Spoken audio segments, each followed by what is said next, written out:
नहीं दे सकते।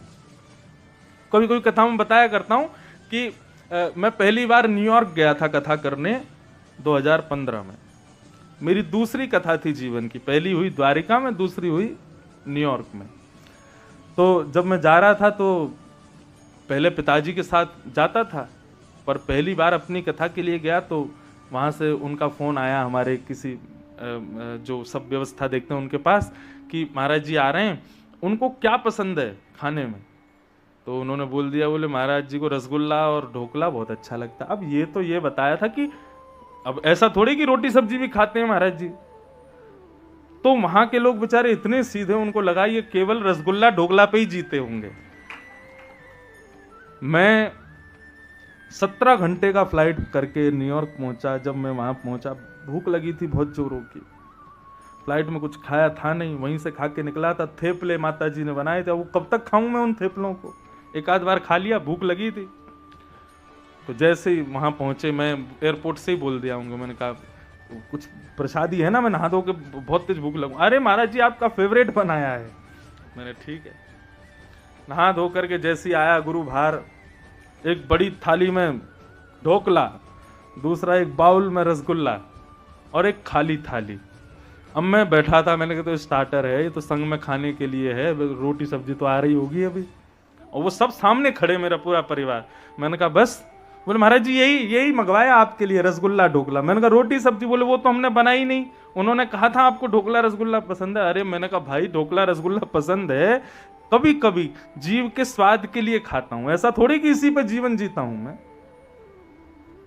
सांसारिक वस्तु जो होती है उसकी एक लिमिट होती है। किसी को महंगे फोन रखने की बहुत आदत होती है, 1.5 लाख 2 लाख का फोन ले आएगा, लेकिन कितने दिन केयर करता है उसकी? 10 दिन, 15 दिन, 20 दिन, 1 महीना। 1 महीना बाद कहां पड़ा है, चार्ज है भी कि नहीं, कहीं से टूट गया है, कुछ गिर गया है, उसको कोई मतलब नहीं होता। क्यों? क्योंकि सांसारिक वस्तु एक समय तक सुख देती है। लेकिन ठाकुर जी की कथा, ठाकुर जी का दर्शन, आप वृंदावन जाओ, सुबह बिहारी जी का दर्शन करके आओ, जैसे दर्शन करके निकलोगे इतने में मैं आ जाऊंगा। मैंने कहा दर्शन हो गए? बोले हाँ महाराज जी हो गए। मैंने कहा चलो मेरे साथ फिर चलो। आप फिर चल दोगे? हाँ वाह बहुत बढ़िया, आनंद हो गया। लौट के आए तो इतने में कोई पड़ोसी आपके यहीं के मिल गए, बोले हम बिहारी जी जा रहे हैं भैया, हमारे संग भी चलो। हाँ हाँ जरूर चलो। जितनी बार आपको ठाकुर जी के सन्मुख ले जाया जाए उतनी बार जाओगे, उबोगे नहीं, वही आनंद है। कथा जितनी बार सुनो, जितनी देर तक सुनो, कितने भी आसन बदल करके सुनो, बिना खाए पिए सुनो, आप उबोगे नहीं। क्यों? क्योंकि ये आनंद है, और ये आनंद ही भगवान का रूप है। सत्य, चित्त और आनंद। एक बात और कहूं, स्वरूप जो है ना वो केवल मंदिर में विद्यमान है। कहीं पर गिरधर लाल बन के विराजमान है, कहीं पर बांके बिहारी बन के विराजमान है, बद्रीनाथ, केदारनाथ आदि आदि ये सब स्वरूप हैं, केवल मंदिरों में हैं। लेकिन भगवान के जो ये 3 रूप हैं ना, सत्य, चित्त, आनंद, ये सत्य, ये यत्र तत्र सर्वत्र है। अभी इस वक्त यहां पर भगवान हमको किस रूप में प्राप्त हो रहे हैं? आनंद के रूप में प्राप्त हो रहे हैं। यह भी तो कृष्ण है, ये उनका स्वरूप। तो भगवान के 3 रूप, सत्य, चित्त, आनंद, ऐसे 3 भगवान के कर्म हैं। खाली तो बैठे नहीं रहते होंगे, कुछ तो करते होंगे। क्या करते हैं?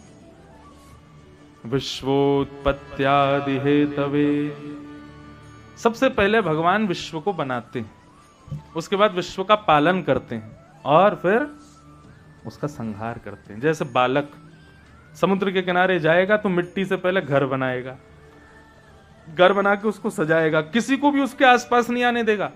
कोई आकर के छेड़ेगा भी तो उसको हटाएगा, रोने लगेगा, इसको छेड़ो मत, मैंने बनाया। लेकिन जैसे ही जाने का समय आएगा खुद ही लात मार के चला जाएगा, तोड़ जाएगा उसको। ठाकुर जी भी इसी प्रकार सृष्टि को बनाते हैं, उसका पालन करते हैं, और अंत में ठाकुर जी इसका संहार कर देते हैं। अब वो विस्तार हम लोग, सृष्टि प्रसंग आएगा कथा में तब सुनेंगे कि ठाकुर जी सृष्टि बनाते ही क्यों है, और जब बनाई दी तो फिर संहार करते क्यों है। वो समय हम अभी कल या परसों की कथा में सुनेंगे। लेकिन ये 3 भगवान के काम है, विश्व की उत्पत्ति करना, पालन करना, संहार करना। Generator, operator, destroyer, GOD, God, इसलिए वो परमात्मा है। तीसरा, भगवान के गुण क्या हैं। सबके अलग अलग गुण होते हैं। किसी का गुण कसैला होता है, किसी का गुण बहुत मीठा होता है, किसी का गुण जो है वो सांसारिक होता है, किसी का गुण आध्यात्मिक होता है, किसी का गुण सात्विक होता है, किसी का तामसिक होता है। ठाकुर जी के कैसे गुण हैं? ठाकुर जी के 3 गुण हैं। तापत्रय विनाशाय, आधिदैविक ताप, आधिभौतिक ताप, आध्यात्मिक ताप। संसार में दुख केवल 3 प्रकार के होते हैं। पहला है आधिदैविक, दूसरा आधिभौतिक और तीसरा आध्यात्मिक। इन 3 में ही हम सब लोग दुखी रहते हैं। किसी की वजह से मेरा व्यापार यदि ठप हो गया, किसी अन्य व्यक्ति की वजह से, इसको क्या कहेंगे? ये आदि भौतिक ताप है। किसी ने आपकी गाड़ी में टक्कर मार दी, यह आदि भौतिक ताप है। दूसरा ताप आधिदैविक ताप। बहुत वर्षा हो गई महाराज, आज दुकान खोल ही नहीं पा रहे, आज फैक्ट्री पर जा ही नहीं पा रहे, आज कॉलेज स्कूल जा ही नहीं पा रहे। ये क्या है? आधिदैविक ताप, देव के द्वारा दिया गया। और आध्यात्मिक ताप खांसी, जुकाम, कोरोना आदि हो जाना अपने भीतर से। ये 3 प्रकार के मानव के ताप हैं, दुख हैं।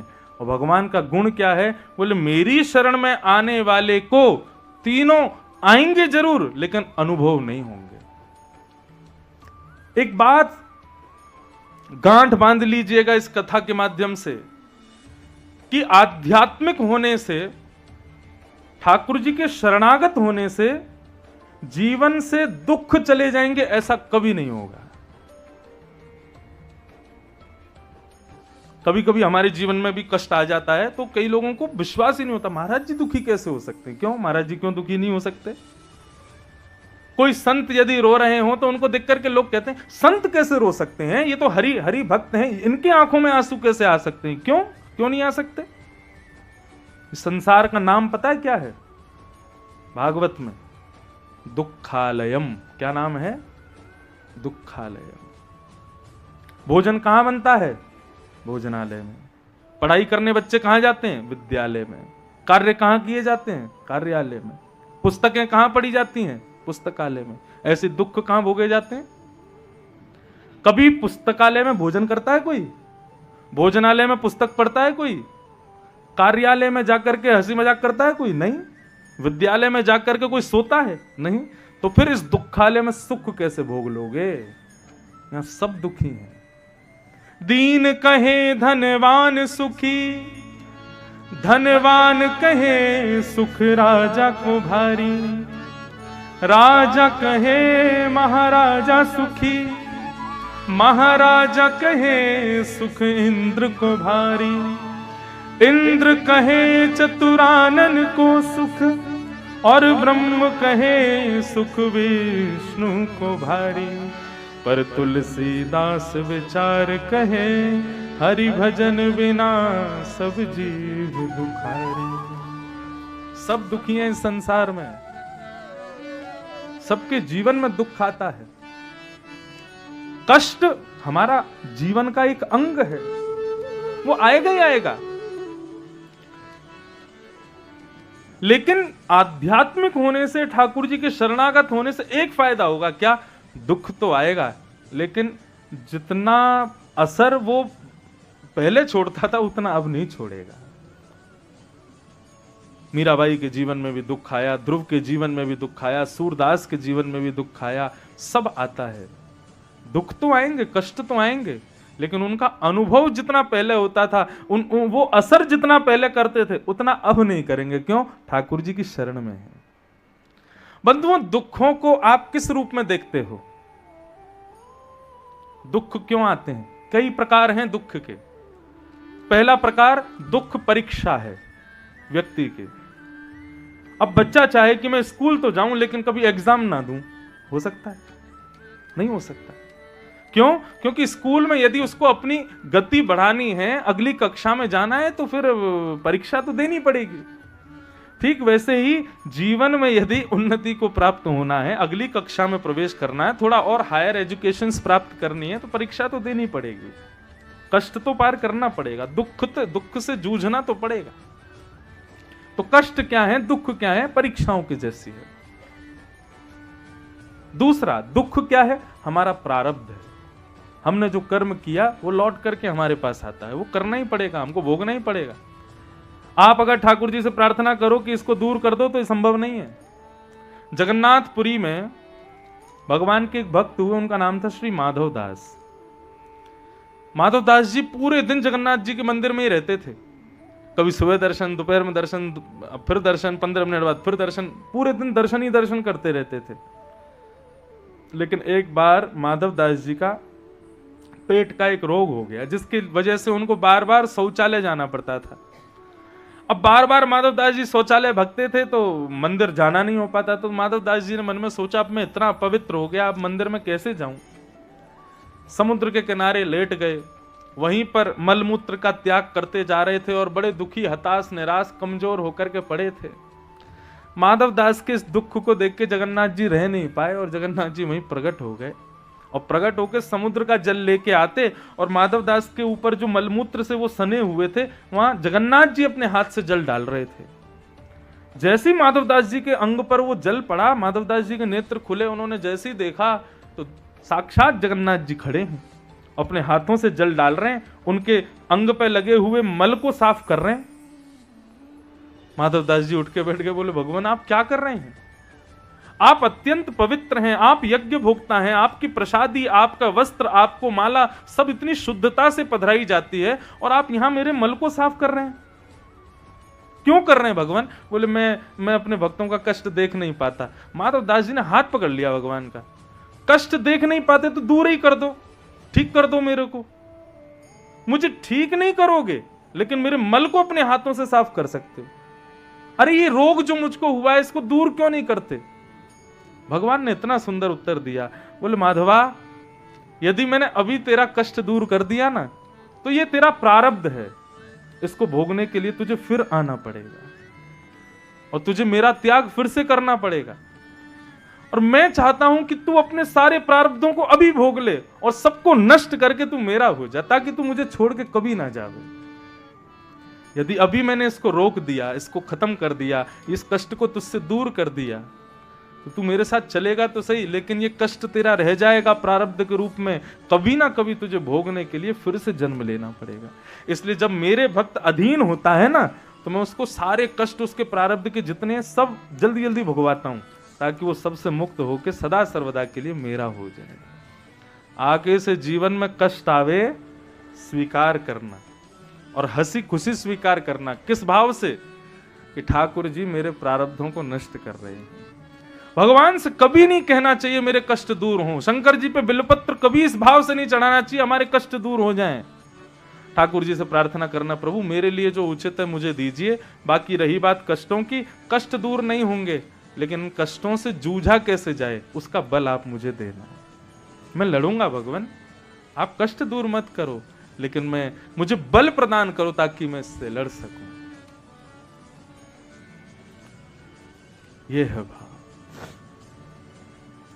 हम कथा में गाया करते हैं, जो करते रहोगे भजन धीरे धीरे तो मिल जाएगा राधा रमण धीरे धीरे।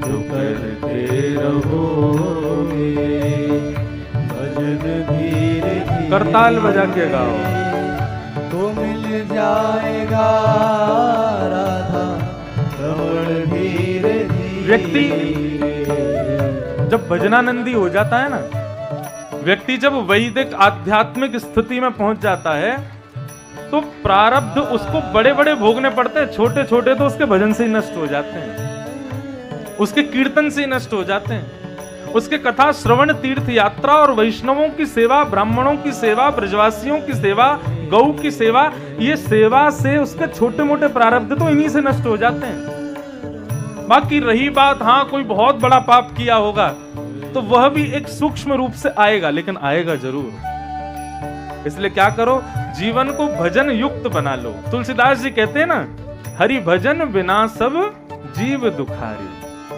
कर्म करो, जीवन जियो, लेकिन भजन युक्त होकर के जीना प्रारंभ कर दो। जीवन का हर क्षण ठाकुर जी के संबंध से युक्त हो जाए, ऐसी भावना रखो। गाओ, जो करते रहोगे भजन धीरे धीरे, तो मिल जाएगा राधा रमण धीरे धीरे। जो करते रहोगे भजन धीरे धीरे, तो मिल जाएगा राधा रमण धीरे धीरे। ओ कोई काम दुनिया में मुश्किल नहीं है, कोई काम दुनिया में मुश्किल नहीं है। कोई काम दुनिया में मुश्किल नहीं है। कोई काम दुनिया में मुश्किल नहीं है। मुश्किल नहीं है, मुश्किल नहीं है। ओ कोई काम दुनिया में मुश्किल नहीं है, जो करते रहोगे यतन धीरे धीरे। कोई काम दुनिया में मुश्किल नहीं है, जो करते रहोगे यतन धीरे धीरे। आओ, जो करते रहोगे भजन धीरे धीरे, तो मिल जाएगा राधा रमण धीरे धीरे। तो मिल जाएगा राधा रमण धीरे धीरे। हाँ, तो मिल जाएगा राधा रमण धीरे धीरे। तो मिल जाएगा राधा रमण धीरे। श्री राधा रमण लाल की जय हो।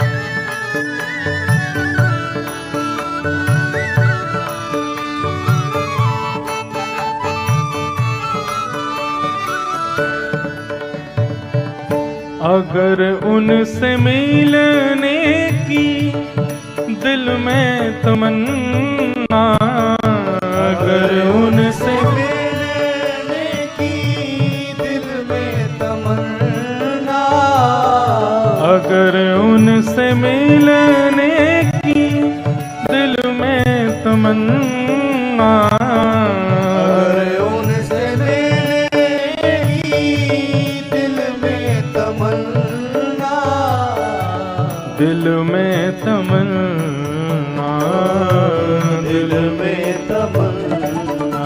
ओ अगर उनसे मिलने की दिल में तमन्ना, तो करते रहो शुद्ध अंतःकरण धीरे धीरे। अगर उनसे मिलेगी दिल में तमन्ना, ओ करो शुद्ध अंतःकरण करण धीरे धीरे। ओ जो कर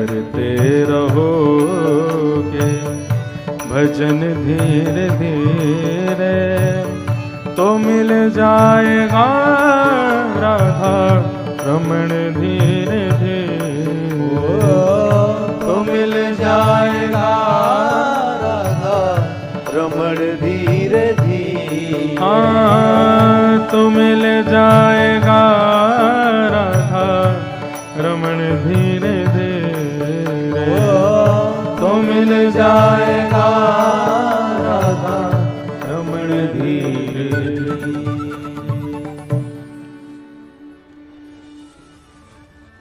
जीवन संगी जीवन अंगी बन जाए ठाकुर जी का नाम, ये हमें संभव करना है। जैसे हम श्वास लेते हैं, ये हमारे जीवन का अंग है, हमें पता भी नहीं चलता कि हमारी श्वास चल रही है। ऐसे ठाकुर जी का नाम उच्चारण चले जिह्वा पर, तब क्या होगा? बोले संसार में जितने भी ताप मानव के जीवन में आते हैं ना, उन वो ताप तो आएंगे लेकिन उसको अनुभव नहीं होगा। तो ये भगवान के 3 रूप, 3 गुण और 3 कर्म, ऐसे श्री कृष्ण को हम बारंबार वयम नमः हम प्रणाम करते हैं। भागवत के महात्म्य में आगे वर्णन आता है, 88,000 सौनकादि ऋषि नैमिषारण्य में मानव के कल्याण के लिए यज्ञ करने के लिए गए, लेकिन 2-4-5 दिन बाद ही यज्ञ के प्रभाव से, यज्ञ के उठने वाले धुएं से वे सब हताश उदास निराश हो गए, मन को शांति नहीं मिल रही थी। देखो बंधुओं, जब कोई भी हमारी क्रिया तामसी होती है ना, कोई भी हमारी क्रिया देव स्वीकृत नहीं होती ना, तो उसमें हृदय में थोड़ी ना भूचाल आते हैं, हृदय में थोड़ी कुलाहल होती है। ठाकुर जी जब स्वीकार कर लेते हैं हमारे द्वारा की गई क्रिया को, तो हृदय में एक अद्भुत प्रसन्नता सी होती है, एक अलग सी मस्ती होती है। लेकिन एक संशय में हो, एक दुविधा में हो, हृदय में कुछ कुलाहल चल रहा है, तो समझना कि शायद ठाकुर जी कहीं हम अपराध तो कर रहे हैं, इसलिए ठाकुर जी उसको स्वीकृति नहीं दे रहे, क्योंकि हमारा चित्त ना ठाकुर जी से जुड़ा है। हम किसी क्रिया, चोर चोरी करने जाता है, क्या लगता है आपको? उसको नहीं पता, उसको भय नहीं होता, खूब डर लगता है, उसके भी हाथ पांव कांप रहे होते हैं। क्यों? क्योंकि वो जानता है कि मैं गलत कर रहा हूं। उसका चित्त उसको सिग्निफिकेंट करता है कि भाई तू रुक जा, ये गलत है, मत कर। नहीं मानता, कर देता है। ठाकुर जी हर स्थिति में हमारे संग हैं और इन्हीं प्रकार की हमारे चित्त की अनुभूतियों से हमको बताते हैं कि हम सही कर रहे हैं कि गलत।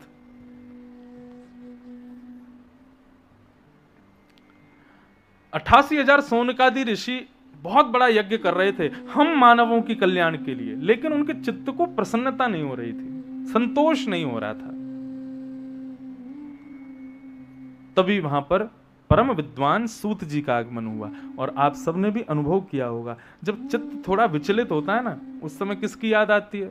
या तो माता जी आ जाए, या मेरे पिताजी आ जाए, या मेरा कोई बड़ा आ जाए, मेरे दादा दादी आ जाए, नाना नानी आ जाए, कोई तो बड़ा मुझे दिखे, या किसी गुरु से संबंधित मेरे गुरुजी मिल जाए, मैं फोन करके पूछ लूं, थोड़ा बात तो करूं। क्यों? हृदय संशय में जब होता है ना, तब ये समझो कि हृदय की लाइट जो है बुझ गई है। उस समय ज्ञान का प्रकाश चाहिए हमको।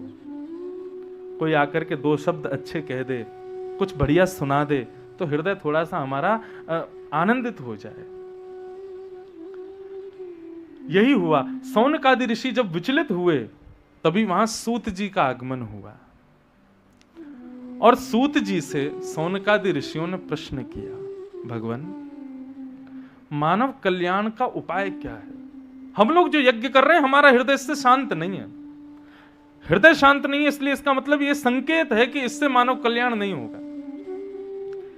इसलिए आप कृपा करके हमको बताइए, हम क्या करें? हमको सद्ज्ञान दीजिए भगवान।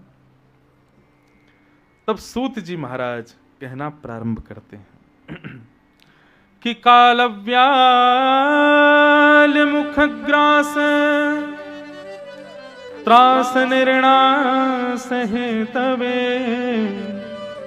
श्रीमद्भागवतम शास्त्रम कलौ कीरेण भाषितम। बंधुओं, श्रीमद् भागवत ही एकमात्र उपाय है। क्यों? श्रीमद् भागवत का ही नाम क्यों लिया? बोले मैं उपाय तो बताना चाहता हूं कि मानव कल्याण का उपाय केवल ज्ञान है, लेकिन ज्ञानों में भी सर्वोपरि श्रीमद् भागवत है। इसलिए लिखते हैं श्रीमद् भागवत सप्ताह कथा ज्ञान महायज्ञ। क्यों? ये ज्ञानों का सर्वोपरि है, इससे ऊंचा श्रेष्ठ कोई ज्ञान नहीं है। हैं सब जगह श्रेष्ठाति श्रेष्ठ हैं, लेकिन मानव की बुद्धि को सटीक करने के लिए श्रीमद् भागवत सर्वोपरि है। इसलिए भागवत का आश्रय ले लो।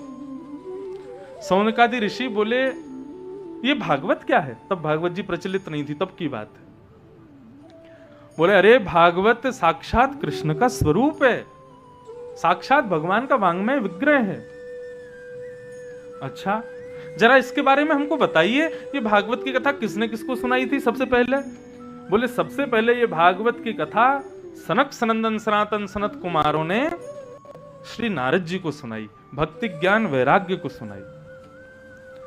सौनकादि ऋषियों में से एक ने उठ करके प्रश्न किया, बोले महाराज नारद जी को तो श्राप लगा था, वो एक जगह बैठ ही नहीं सकते टिक करके, और कथा सुनने के लिए 7 दिन बैठना पड़ता है एक ही स्थान पर।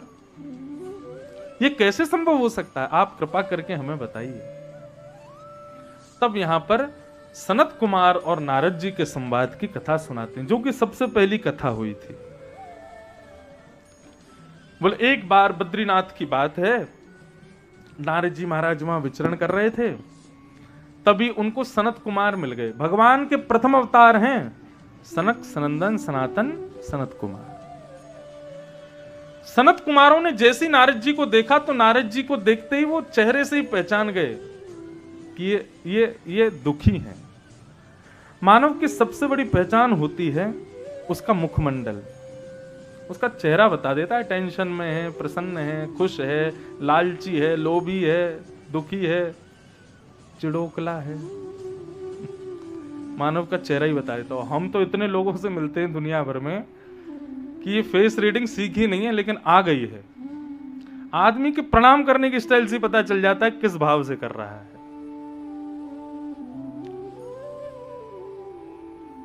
तो व्यक्ति का चेहरा बताता है। 3 बात याद रखना, कभी भी किसी से संबंध बनाना हो ना, संबंध बनाने का मतलब किसी को मित्र बनाना हो आदि आदि, किसी से थोड़े रिलेशंस अच्छे रखने हो अपने व्यापार के लिए या किसी भी चीज के लिए, 3 चीजें मानव की पहचान कराती हैं कि वो कैसा है। पहला नेत्रम, उसकी आंखें। दूसरा वक्त्रम, उसकी वाणी। और तीसरा विकार, चलता कैसे, बैठता कैसे, उठता कैसे, लेटता कैसे, खाता कैसे, पीता कैसे। उसकी आंखों की मटकाहट बहुत मचल रही है ना इधर उधर, तो समझ जाना चंचल है बहुत ज्यादा, बहुत जल्दी विचलित होता है, लेकिन धीर गंभीर एक स्थान पर देखता है, एक ही थोड़ा गंभीरता से रहता है। दूसरा वक्त्रम, आपने कुछ बोला और वो तुरंत फट से बोल पड़े तो समझना भी कटा है, लेकिन आपने कुछ कहा और थोड़ा विचार करके धीर गंभीरता से एक शब्द में प्रत्युत्तर देवे तो समझना हाँ ठीक है, परिपक्व है। जैसे सब्जी लेने जाते हो दुकान पे, घुमा घुमा के टमाटर देखते हो, बैगन घिया देखते हो, ऐसी मानवों को भी देखा करो। मैं कोई परीक्षक बनकर के किसी से मत मिलना। कहीं पता चली कल को कोई गुरुजी आए भाटापारा में, आप उनकी आंखें ही देख रहे हो, उनके वाणी सुन रहे हो, ये चलते फिरते कैसे, उनको विचार कर रहे हो, वो बेचारे दुविधा में पड़ जाए, बोले कैसे लोग हैं ये। ऐसा नहीं, अपने विवेक से विचार करो। नेत्रम, वक्त्रम, विकार, ये 3 मानव का पूरा बायोडाटा निकाल देते हैं। इन तीनों पर जरूर ध्यान देना चाहिए। तो नारद जी के रूप को देख करके सनत कुमारों को अंदाजा लग गया कि ये दुखी हैं। सनत कुमारों ने पूछा नारद जी, कथम ब्रह्मन दीन मुखम कुतश्चिंता तुरो भवान। क्या हुआ नारद जी, चिंता में क्यों हो, क्या बात है? नारद जी महाराज बोले, बस पूछो मत भगवान, बहुत टेंशन में हूं। क्यों टेंशन में, क्यों, क्या बात है? तब नारद जी ने बताया, बोले कि हम लोग जो देवलोक में रहते हैं ना, जैसे भारत के लोग जब आपस में बैठते हैं तो विदेश की बड़ी चर्चा करेंगे, विदेश में ऐसा है, विदेश में इतनी साफ सफाई है, विदेश में ये है, विदेश में वो है। तो जो नहीं गए हैं वो चिंतन करते रहते हैं कैसा होगा, अच्छा लगता होगा, ऐसा होता होगा, आदि आदि। ऐसे ही देवता लोग जब देवलोक में आपस में बैठते हैं ना, तो वो भारत की चर्चा करते हैं, हमारे पृथ्वी की चर्चा करते हैं। तुमको पता पृथ्वी पर नमकीन समुद्र है, उसमें ऐसे लहर उठती है। बोले अच्छा। पृथ्वी पर हिमालय पर्वत है, उसमें बर्फ जमी रहती है। बोले अच्छा। पृथ्वी पर बद्रीनाथ भगवान है, चतुर्भुज रूप में भगवान तपस्या कर रहे हैं। अच्छा। द्वारिकापुरी है, वहां पर राजाधिराज बन के भगवान बैठे हैं। अरे जगन्नाथपुरी में तुमको पता है हंडियों में भोजन बनता है, चावल दाल बनती है, एक के ऊपर एक रखते हैं, सबसे पहले ऊपर वाला पक जाता है, उसका जगन्नाथ जी भोग लगाते हैं, रथ यात्रा निकलती है। तो देवता जब ये सब बातें करते हैं ना, तो सबके मन में होता है हम कब जाएंगे पृथ्वी पर, हम कब इन सब का दर्शन करेंगे। ये मानव कितने भाग्यशाली हैं, इनको कितने सुंदर सुंदर तीर्थ मिले हैं, कितने सुंदर सुंदर स्थान मिले हैं, हमको कब ये सौभाग्य मिलेगा।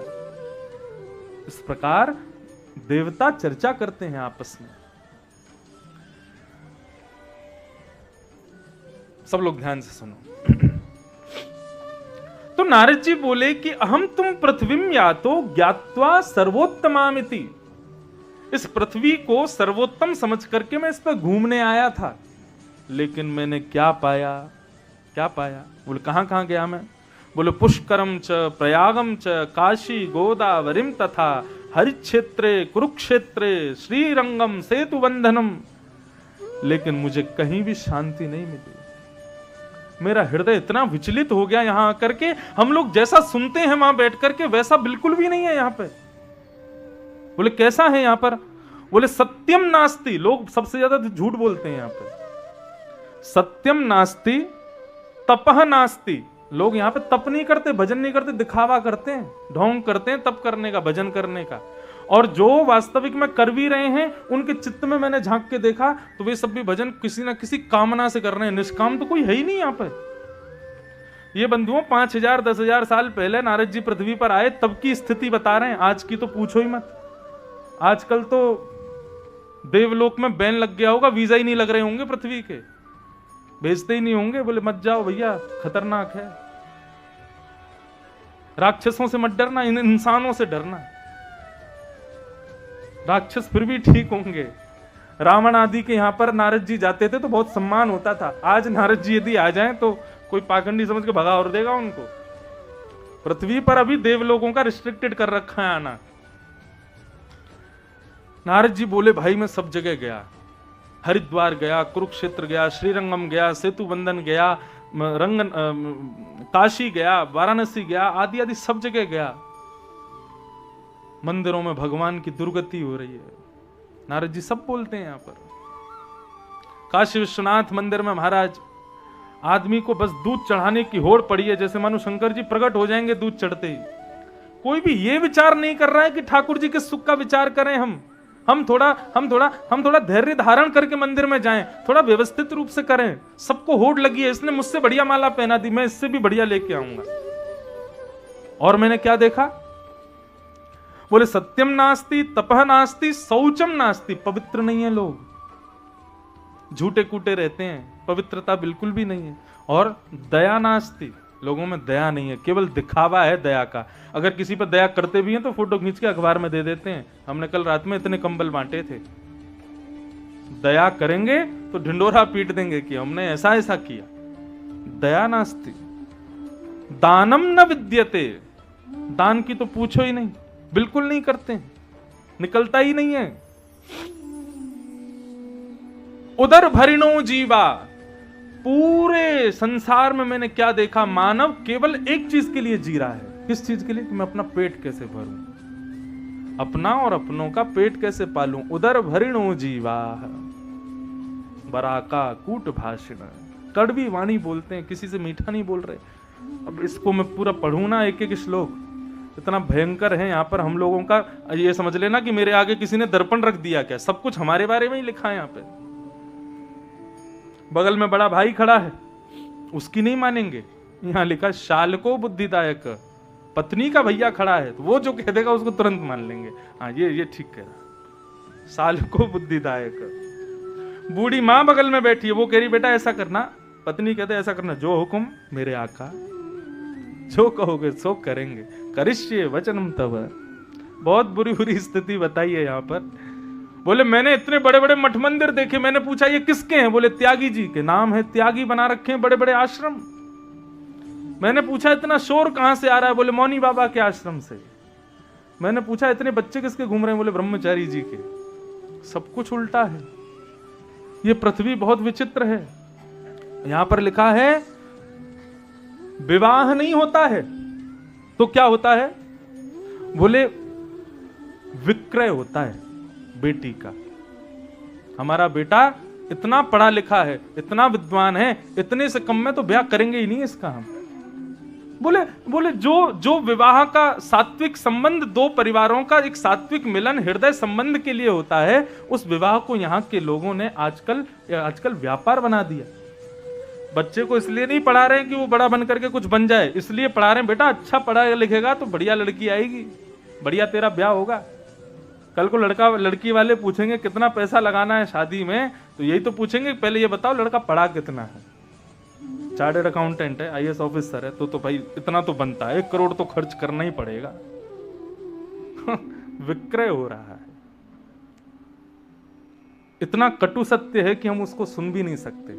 नारद जी जो यहां बोल रहे हैं, नारद जी बोले मैंने सब जगह कष्ट देखा, सब जगह विपरीत स्थिति देखी, लेकिन सब जगह भ्रमण करता करता मैं जैसे ही यमुना के तट पर श्रीधाम वृंदावन पहुंचा, मैंने ऐसा आश्चर्य देखा। क्या देखा?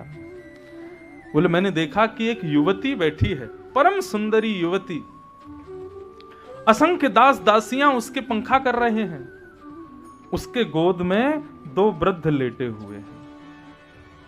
एक परम सुंदरी युवा कन्या की गोद में वृद्धों का लेटना, ये कोई शुभ है? ये कोई उचित तो है नहीं। मैं देख करके थोड़ा संकोच में आया कि एक युवती की गोद में 2 वृद्ध कैसे लेटे हैं। तभी मैंने उससे पूछा कि अरे युवती तुम कौन हो, और तुम्हारी गोद में ये 2 वृद्ध जो लेटे हैं ये कौन है? तो उस युवती ने अपना परिचय दिया।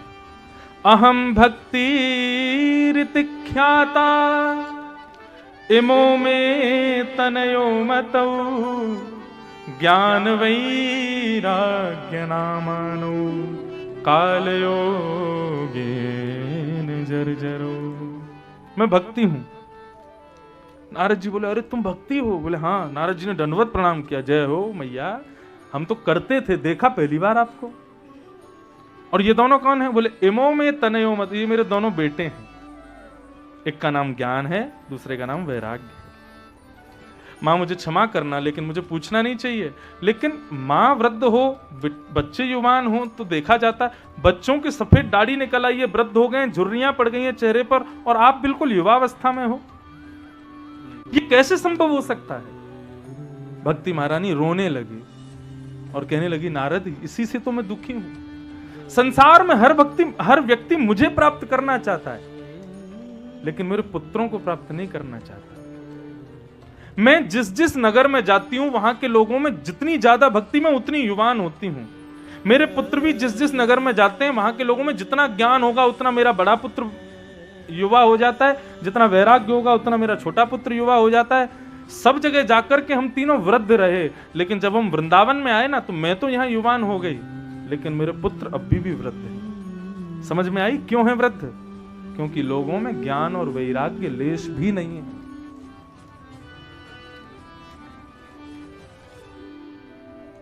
ज्ञान और वैराग्य क्या है?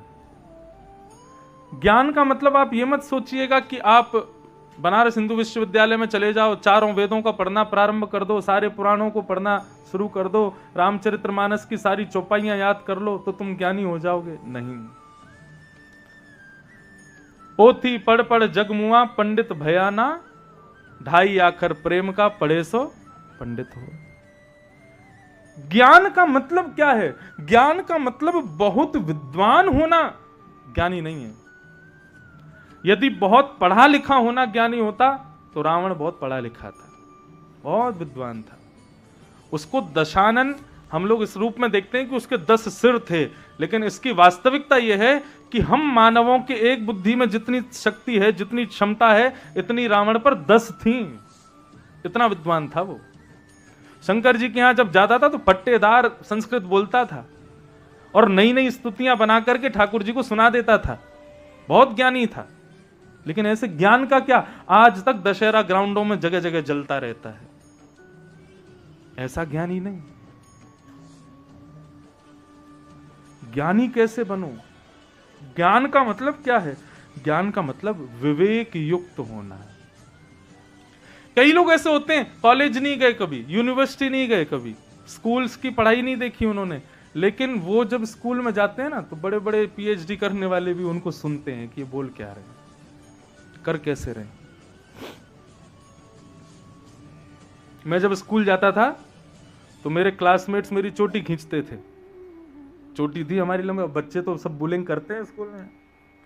आज मेरे क्लासमेट्स कथा सुनते हैं, प्रणाम करते हैं, जय हो महाराज जी आपकी।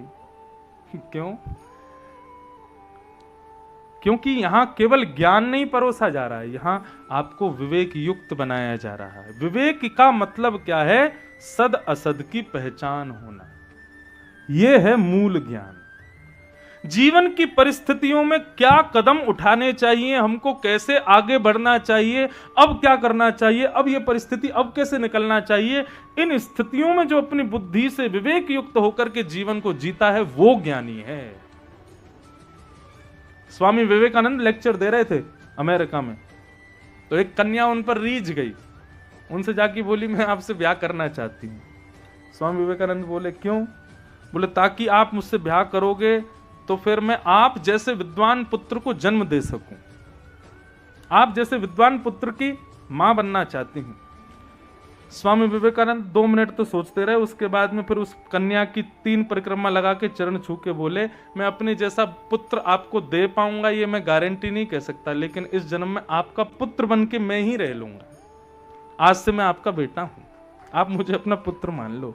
मैं अपने जैसा पुत्र दे पाऊं ये मेरे को श्योरिटी नहीं है अभी। इसे कहते हैं विवेक, ये ज्ञान नहीं है। हां, जो शास्त्रों से अध्ययन किया है वो वैदुष्य जरूर हो सकता है, लेकिन वो ज्ञानी का लक्षण नहीं है। ज्ञानी का लक्षण तो क्या है? विवेक युक्त सद असद का पहचान रखने वाला व्यक्ति, वो ज्ञानी है। और वैराग्य क्या है? वैराग्य का मतलब वस्तु का परित्याग कर देना, वो वैराग्य नहीं है। वस्तु के संग होते हुए भी उस वस्तु में आसक्त ना होना, ये वैराग्य है। हम ब्रह्मचारी हैं, तो स्थिति हो सकती है ब्रह्मचारी होने की। पहली स्थिति तो किसी ने तुमसे ब्याह ही नहीं किया, किसी ने शादी नहीं करी, तो फिर ऑटोमेटिक ब्रह्मचारी हो जाओगे, ऑटोमेटिक तुमको पदवी मिल ही जाएगी ब्रह्मचारी की। क्या हुआ, जीवन भर शादी नहीं करी, कौन है? बाल ब्रह्मचारी है महाराज। अब वो भले ही अपने आप सीना चौड़ा के चले मैं तो ब्रह्मचारी हूं, लेकिन मूल बात तो सब जानते, इच्छा तो खूब थी लेकिन ब्याह किया नहीं किसी ने। एक ब्रह्मचारी ये है, और एक ब्रह्मचारी कौन? असंख्य सुंदरी नारियों को देख करके भी अपने हृदय पर संयम करे और मन को विचार करे, नहीं मैं ब्रह्मचारी हूं, मैं जीवन भर ऐसे ही रहूंगा। श्रेष्ठ कौन है दोनों में? दूसरा वाला श्रेष्ठ है। वैराग्य का मतलब यही है, वस्तु नाम मिलना। और जैसे कि भोजन नहीं हुआ पूरे दिन तो कह दिया आज तुम्हारा व्रत है, क्यों? पूरे दिन खाने को ही नहीं मिला तो व्रत तो ऑटोमेटिक हो जाएगा। लेकिन खाने को तो सब कुछ था, फिर भी आपने अपनी जीव को वशीकृत करते हुए नहीं खाया, नहीं पाया, वो श्रेष्ठ व्रत है। लोग एकादशी का व्रत करते हैं, आदि आदि व्रत करते हैं, तो माताओं को मैं देखता हूं घर में व्रत रखेंगी और जैसे कोई रोटी सब्जी बच्चे खाते हुए आ जाएं तो मुझे मत दिखा बेटा, मेरा भी मन हो जाएगा फिर नहीं तो खाने का। ये व्रत उचित नहीं है। व्रत जब नए नए बच्चे रखना शुरू करते हैं तो उनके बाकी के कजन हो गए या उनके मित्र हो गए, वो उनको व्हाट्सएप पे फोटो भेजेंगे पिज्जा की, बर्गर की, केक की, तो आज मेरा व्रत है, आज क्यों भेज रहे हो तुम इसको? ये श्रेष्ठ वैराग्य नहीं है। वैराग्य क्या है? व्रत क्या है? वस्तु तुम्हारे सामने हो और उसको देख करके भी तुम्हारा हृदय उसके प्रति आकर्षित ना हो, ये वैराग्य।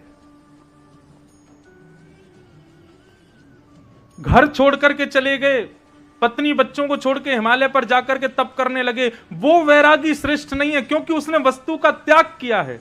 वैरागी श्रेष्ठ कौन? पत्नी के साथ भी रहता है, बच्चों के साथ भी रहता घर में भी है, लेकिन फिर भी ना पत्नी, बच्चे, घर, परिवार, धन में किसी में आसक्त नहीं है, वो वैरागी श्रेष्ठ है। भगवान को पुरुषोत्तम कहा गया, श्री कृष्ण पुरुषोत्तम है। और कैसे पुरुषोत्तम? असंख्य सुंदरी ब्रज गोपियों के बीच में खड़े होकर के भी उनको पुरुषोत्तम कहा गया। क्यों? क्योंकि असंख्य सुंदरी नारियों के प्रति उनका कोई भाव प्रकट हुआ ही नहीं, इसलिए वेदव्यास जी ने उनको पुरुषोत्तम कहा। वो पुरुषोत्तम नहीं जो वस्तु का त्याग कर दे, वो है उत्तम।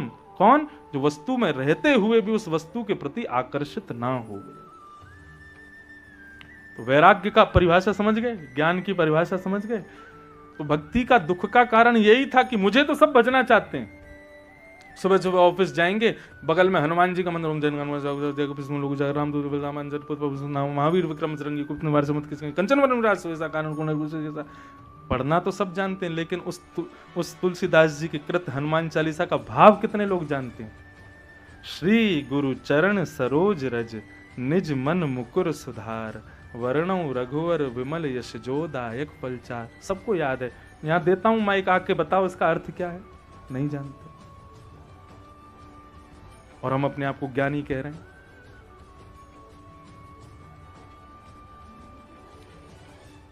ज्ञान और वैराग्य यदि हृदय में नहीं होगा तो कितनी भी भक्ति करो, कितनी भी स्तुतियां करो, कितनी भी स्तोत्र पाठ करो, कितनी भी घंटी घुमाओ, कितनी भी आरतियां करो, कितनी भी तीर्थ यात्राएं कर लो, ज्ञान और वैराग्य से यदि हृदय आपका लेश है, हृदय में वो दोनों नहीं है, तो भक्ति दुखी ही रहेगी। वो भक्ति आपको कभी संतोष नहीं कर पाएगी, आपको संतुष्ट नहीं कर पाएगी। क्यों? अब पुत्र कहीं दुखी हैं, पुत्र बड़े कष्ट में है, और मां सज धज के ब्यूटी पार्लर जावे, ऐसा हो सकता है? नहीं। जब बच्चे ही कष्ट में है तो मां खुश कैसे रह सकती है? जब ज्ञान वैराग्य ही हृदय में नहीं है तो भक्ति भीतर कैसे टिक पाएगी? रहेगी तो भी वो चिंता में रहेगी, आपको प्रसन्न नहीं कर पाएगी। इसलिए भीतर भक्ति तो है, भीतर भगवान की भक्ति तो विद्यमान है, लेकिन उसको यदि प्रसन्न करना है तो ज्ञान और वैराग्य दोनों को प्रवेश कराना शुरू करो। अभी एक चीज और होगी, 7 दिन आप कथा सुनोगे ना, तो 7 दिन में आपके ज्ञान और वैराग्य दोनों उठ जाएंगे हृदय में। कई लोगों के तो 2-4 दिन बाद ऐसा भी मन हो जाएगा घर वालों से, अब तो ये महाराज जी से हम बात कर लेते हैं, इनके संगी रहेंगे हम, घर परिवार सब छोड़ देंगे, बच्चे बच्चे सब हो गए हमारे योग्य, और ये महाराज जी कथाएं वथाएं इनकी खूब होती रहती हैं, यहाँ से कहीं या वहाँ से कहीं चलती रहते हैं। इनके संगी कह दूँगा महाराज जी मुझे भी कोई सेवा दे दो, मैं भी चलता हूँ आपके संग, कथाएं सुनूंगा, आनंद करूंगा और कुछ नहीं। ऐसा वैराग्य आ जाएगा। जैसे 7वां दिन आएगा ना, महाराज जी आप चलो मैं अगली कथा में पहुंचता हूँ, देखूंगा, मन बनाता हूँ, अभी 1-2 काम रह गए, वो बेटे का ब्याह है 1 महीने बाद, बहू आ जाएगी, दोनों को घर छोड़ के आ जाएंगे। फिर बहू आ जाएगी, उसके बाद में कहेंगे महाराज जी बाबा एक नाती हो जाए बस हमारा, उसका मुख देख लें एक बार, उसको देख के आ जाएंगे। नाती हो जाएगा, नहीं स्कूल जाने लग जाए, अपने पैरों पे चलने लग जाए, थोड़ा देख लें, बाबा होने का कर्तव्य निभा लें, आ जाएंगे आपके पास। चलने फिरने लग जाए तो फिर कहेंगे महाराज जी वो तो बाबा बोलता है तो लगता है कि अब तो हम बाबा जी बनने लायक हो गए, अब तो आपके संग चलना चाहिए, लेकिन तभी बेटी का बेटा बोलता ना ना अभी नहीं, अभी मत जाओ, अभी मत करो। वैराग्य की स्थिति में तो आते हैं लेकिन कर नहीं पाते।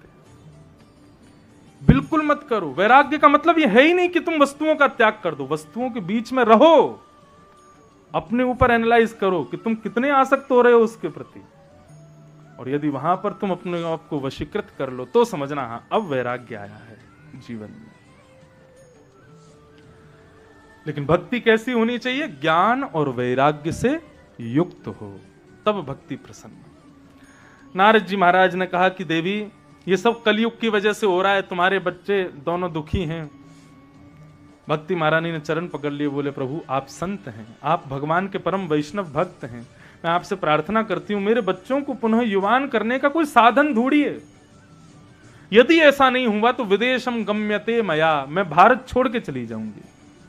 नारद जी महाराज बोले देवी ऐसा मत करो, भारत में आगामी समय में इतनी जनसंख्या होने वाली है, इतने लोग होने वाले हैं, छोटा सा देश ये भारत, किसके बल पर टिकेगा? केवल भक्ति के बल पर टिकेगा। आज कभी कभी भारत के बारे में चिंतन करते हैं, क्या लगता है आपको कौन चला रहा है इस देश को? कोई एक व्यक्ति की सामर्थ्य है? 125 करोड़ लोग यदि अमेरिकन होते, कैनेडियन होते, इंग्लैंड के होते, ऑस्ट्रेलियन होते तो भी समझ में आता, क्योंकि वहां के लोगों में हम लोगों से बुद्धि तत्व बहुत कम होता है। 125 चतुर लोग भारत में रहते हैं, इतने चतुर शिरोमणि हैं हम लोग, और इस देश को एक व्यक्ति चला दे, हो ही नहीं सकता। किसके भरोसे चल रहा है? तो यहां पर ये शब्द बिल्कुल बढ़िया आ जाता है, राम भरोसे। श्री राम भरोसे चल रहा है हमारा देश। अमेरिका कनाडा में सच में कभी दुर्भाग्य से जाना पड़े ना आपको, तो वहां पर कभी कुछ खरीदने जाना, और जब खरीदने जाओ तो वहां कैश तो देते नहीं लोग, लेकिन आप कैश ही लेके जाना, और $1500-1600 की कोई चीज खरीदना और कैश देना उसको, पता चल जाएगा कितना दिमाग है। पता क्या करेगा वो? Oh my God, this is lots of money, how would I count them. वो 5 लोगों को बुलाएगा, 100 के उसको देगा, 50 को उसको देगा, 20 के खुद गिनेगा, फिर कैलकुलेटर में प्लस करेगा। हमारे यहाँ छोटा सा बालक 1500 रुपए ऐसे गिन करके, 1500 कह रहे हो, 1 लाख की गड्डी गिन देता है। इतने विद्वान हैं हम लोग। छोटी छोटी दुकानों पे बैठे हुए छोटे छोटे सेठों को देखो महाराज, ऐसे गड्डी गिनते जाएंगे, बात करते, हाँ भाई क्या हुआ, उसका क्या हुआ, पल्ली गली में सब ठीक चल रहा है? बोले हाँ, बोले दुकान तो खुली नहीं उसकी, हाँ ला भैया हो गया 1 लाख ले। कितने विद्वान हैं हम लोग, कितने चतुर हैं हम लोग। और ऐसे एक आध नहीं है, 125 करोड़ हैं। कैसे चल रहा है ये देश? श्री राम के सहारे, श्री कृष्ण के सहारे, और तो कहूं भक्ति के सहारे।